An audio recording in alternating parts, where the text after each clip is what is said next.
The voice of compliance, back again with Matt Kelly, the coolest guy in compliance. And you're in for a treat today because we're going to engage in a little historical storytelling for compliance into the weeds. So, Matt, first of all, welcome. And what has caught your eye around storytelling, history, and compliance? Yeah. So, hi, Tom. It's good to be here as always. And this is about a history book that I picked up the other day. This is newly published. A book about the Cuban Missile Crisis in 1962. And it is written by a Ukrainian-born history professor who taught, I think, at Harvard for a while. He may still be there. His name is Sergei Polky, if I am pronouncing that correctly. And his book is called Nuclear Folly, about the Cuban Missile Crisis, which there have been many other books written about that already. But what is interesting about Polky's new book is that, number one, he has a lot of access to Russian, Cuban, and Ukrainian source documents. And Ukrainian is important because the Soviet premier at the time, Nikita Khrushchev, was Ukrainian. So he has access to all of these documents that until now a lot of Western historians have not seen.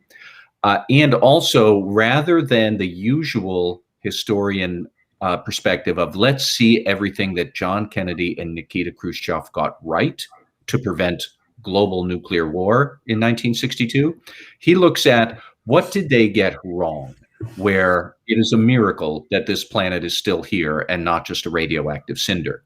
And when you read the book, and if you're a history buff, I would recommend this book. There have been several points there where you have to wonder, how did we get out of this enormous security threat back in October 1962? So that's the history part of it. But as I was reading it, yet again, a big theme that came out was the importance of clear communication of risk and facts on the ground, literally on the ground in Cuba, facts on the ground. And when that does and doesn't happen, how large organizations then start to miscalculate and make mistakes, which is a lesson that I think should sound very familiar to a lot of compliance, audit, and risk professionals, where a misunderstanding in the senior office about what the situation really is leads them to go down all sorts of false trails, and they wind up with grossly inaccurate conclusions. And we see this in corporate governance all the time. So that's what I was writing about this week, is teasing out some of the lessons in this book about the Cuban Missile Crisis that actually have a lot of relevance to corporate governance today.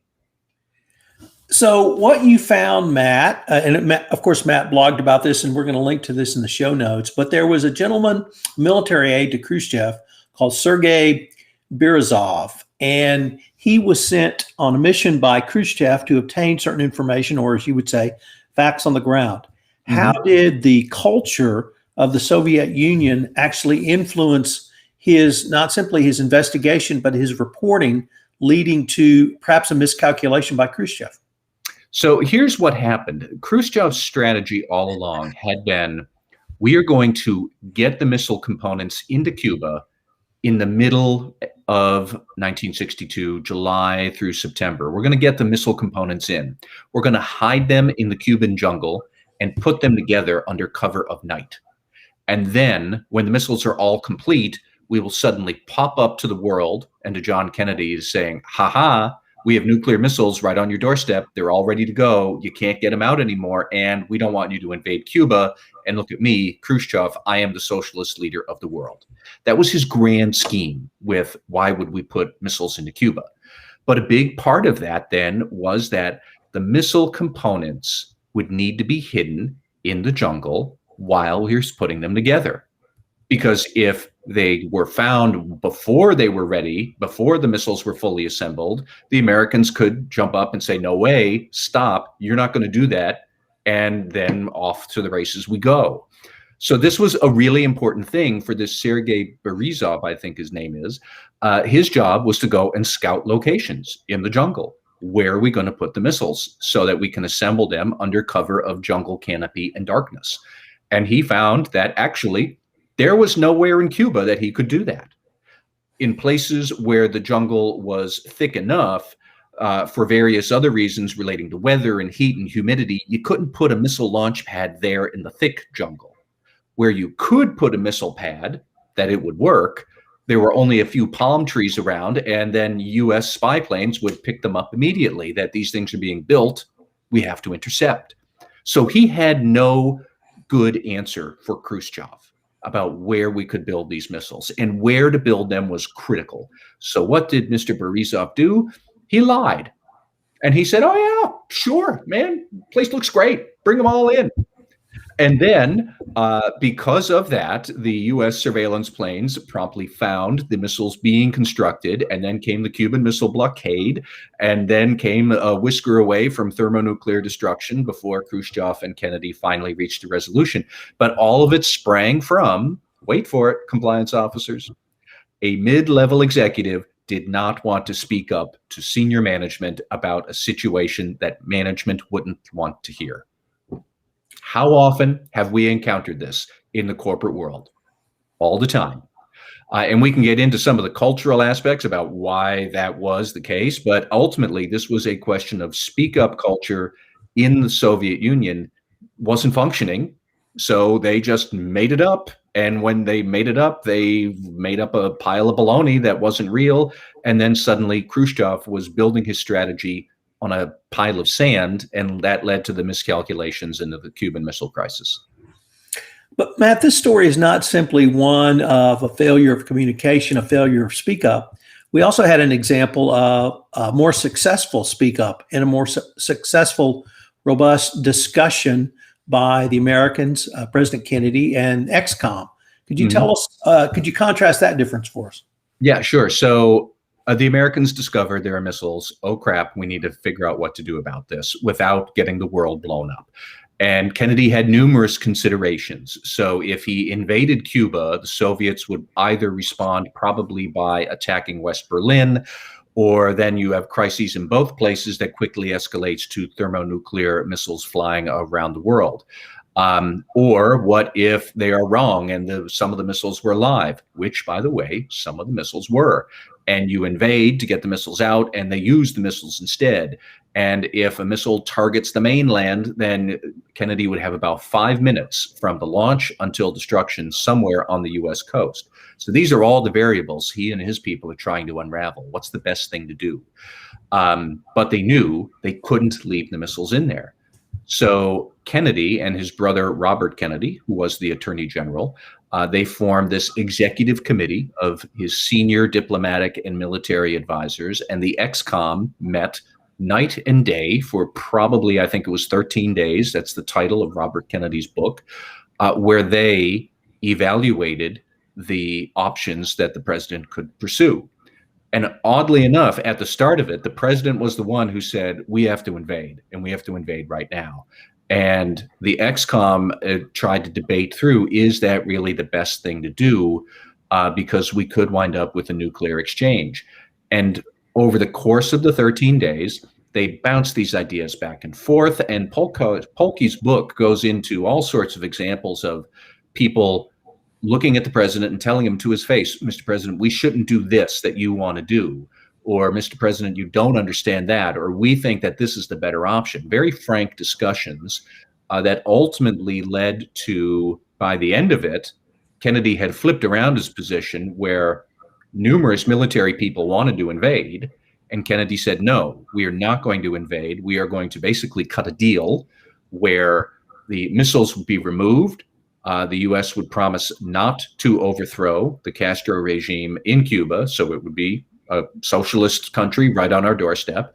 And then as a side deal, several months later, we would remove our own nuclear missiles from Turkey, which Khrushchev was not a fan of, and Kennedy didn't necessarily want them there anyways. They were outdated missiles. So we wound up getting the missiles out, U.S. not invading, U.S. taking our own missiles out of Turkey instead. And all of that came about because of a much more robust discussion in the United States. Over in Soviet Union, they were just listening to Khrushchev and doing whatever he said. And out of his entire Politburo and little coterie of aides and brown nosers, frankly, there was only one very senior Soviet statesman who had been through the revolution with Lenin who could speak truth to Khrushchev to say, this probably isn't a good idea, we shouldn't do it.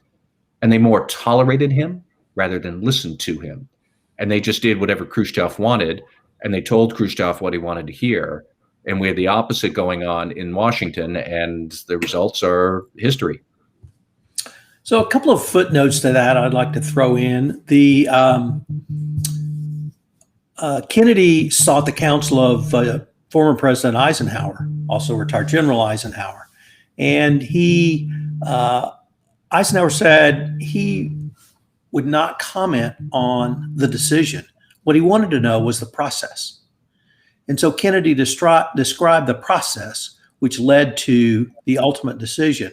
And Eisenhower approved the process. Yeah. And I always thought that was a prescient view of things that certainly General who invaded Europe and basically won the war for the Allies, at least on the Western Front, then became president. And he was not concerned about the decision. He was concerned about the process. And once he was comfortable with the process, that's what he told Kennedy. Basically said, go forth as you have determined. The second thing is, I recently watched the HBO miniseries Chernobyl. And that was exactly what led to the disaster at Chernobyl, what you've described in the Soviet decision-making, which is that there is one view, and that view will not be moved. And it started with the actual floor manager in Chernobyl who refused to believe that the readings he was being given by the engineers were so off the charts on a particular test they were running. And then when that exploded, when the explosion happened, he even denied there was an explosion. Then it went up to the plant manager who said, well, nothing could have happened. I wasn't at the plant. Couldn't be my fault. And then that went to the regional manager. It went to the agency they reported to. It went all the way up to the Politburo, where there was finally one scientist who said, we have a problem here. And it led to hundreds of thousands of deaths and numerous tragedies, but it was exactly that type of failure to allow for any kind of discussion, which directly led to the ongoing disaster and probably the initial explosion as well. But the process, the XCOM process has been, I think, fairly well documented, at least in the West, and it shows a very robust discussion. As you said, people telling the president, no, he was wrong, and they were right, but ultimately coming to a consensus. Would that be your assessment? Yeah, I have two thoughts here. First, on the actual XCOM process that Kennedy had set up, it's worth noting that almost immediately Kennedy understood for the XCOM to work well, he had to get out of there. So he was not present for most of their deliberations because he didn't want to be that gravitational center that would pull all of the other discussion out of its natural orbit. So Robert Kennedy was the one who often ran those, and he would then report back into Kennedy, who finally showed up at the end or from time to time. But Kennedy was not like the leader of it. He was more aware that it was happening and existing to give him some advice. But what strikes me about the differences between the American system and the Soviet system is that the leaders in America had institutionalized a speak up culture. That was the value that they wanted to emphasize, so that you could speak truth to the president and then let him, or maybe someday in the future her, but the president, ultimately, he's the one who makes the decision, but he gets the best and most frank advice and opinion available. The Soviet ones, on the other hand, the Soviet culture cultivated whatever the opposite of speak up culture is, I guess the silence culture. And if you look at it from the perspective of that military aide, Borisov, what did he see? Well, he served in World War II in the Soviet Union, and he watched Stalin kill millions of his own people in the 30s and 40s, just for whatever reasons. He saw Khrushchev, who he was his boss. Khrushchev and his other henchmen had executed the successor to Stalin in the early 50s, so Khrushchev could take over. You're going to speak truth to power to that kind of a guy after that experience? Your whole cultural milieu and your whole organizational culture in the Soviet Union, it didn't value speaking up. It valued keeping quiet so you could save your own behind. Whereas in the West, we had, I believe Kennedy was a good leader, although his tenure was cut short when he was shot in 1963. But I would actually look at it more as the leaders say George Washington, Abraham Lincoln, Teddy Roosevelt, who specifically said, you do not take an oath to me, you take an oath to the country, to all of his aides. Presidents like Harry Truman, they were always the ones who set up the mechanisms for a good speak-up culture, and they institutionalized it so that by the time a crisis emerged in 1962, Kennedy could immediately rely on a culture that valued speaking, giving frank but respectful advice to the president. And that was really what saved the world's behind in 1962, as opposed to what was going on in the Soviet Union, where ultimately the only saving grace was when Khrushchev finally realized he was in a nightmare situation. He could say, I want out. There was nobody there who was going to say, no, you can't get out. All they did was say, yes, boss, all the way through. But it is striking to see the role that a speak-up culture plays and how the leadership over many years can either emphasize and cement that culture into place, or they can demolish it and pave it over so it doesn't exist, which is, I think, what we saw in the Soviet Union, clear up right through the Chernobyl disaster in 1986. And I think still to this day, what's going on in Russia. But there's a lot of lessons there that you can glean from this book about the missile crisis. So, Matt, we had a comment come in from a podcast fan. Ben Lockwood has said, probably why General Eisenhower said the plan is nothing, planning is everything. Planning is as a verb when it matters. So what could the compliance practitioner, before we get to perhaps some lessons learned, there's a recent new biography of JFK out, which focuses on his time up until his election to the Senate. So his war service, his educational background, his running and being elected to Congress, what do you think was in Kennedy's character that allowed for that sort of robust debate? You've talked about really an institutional practice, but could we even go further back to say this was a U.S. military practice because he was a serving naval officer, famously in PT 109? Was it some work in Congress? He really had no business experience up until his presidency. Or is it really just the institution of the presidency itself had formalized this type of process? Well, that's a good question. I'm not up on my history as much as I should to give it a thorough answer. I know that, in my humble opinion, having read biographies of Harry Truman, I think Truman did a lot to cement the institutions around the White House and the advisors there, to set up processes and that would cultivate this sort of a speak-up culture. Like, everybody can say we are in favor of speaking up, and they might be able to glad hand people on a personal level to get them to talk frankly. Truman was one president who basically built a fixed structure so that anybody who was in the White House would get that sort of frank discussion. That's something that Truman had valued. I do think that by dint of Kennedy serving in the military, not necessarily as a high-level officer, but as a commander of a PT boat, he certainly had the perspective of, what great men decide way up above can be a life or death thing for innocent people like my crew here on the PT boat. And he had that perspective in it.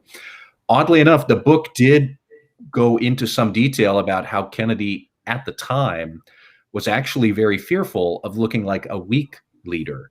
And not that he was engaging in the missile crisis and the blockade as a bit of bravado. He understood the seriousness of it, but he also understood that public sentiment thought that Khrushchev was a more senior statesman and was kind of able to bully around this young new world leader.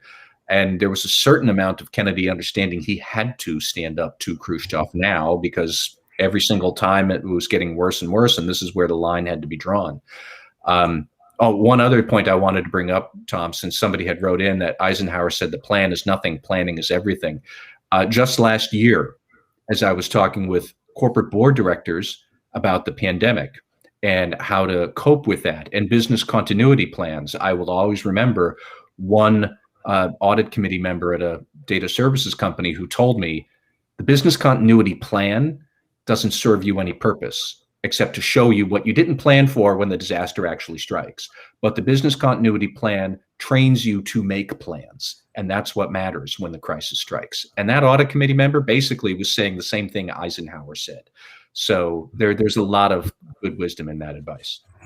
So, Matt, could we maybe distill a few, 1, 2, or even 3 lessons for the CCO, the compliance professional who may have a coterie of people either working with him or for him to get through the day-to-day policies, issues, or even crises that might pop up?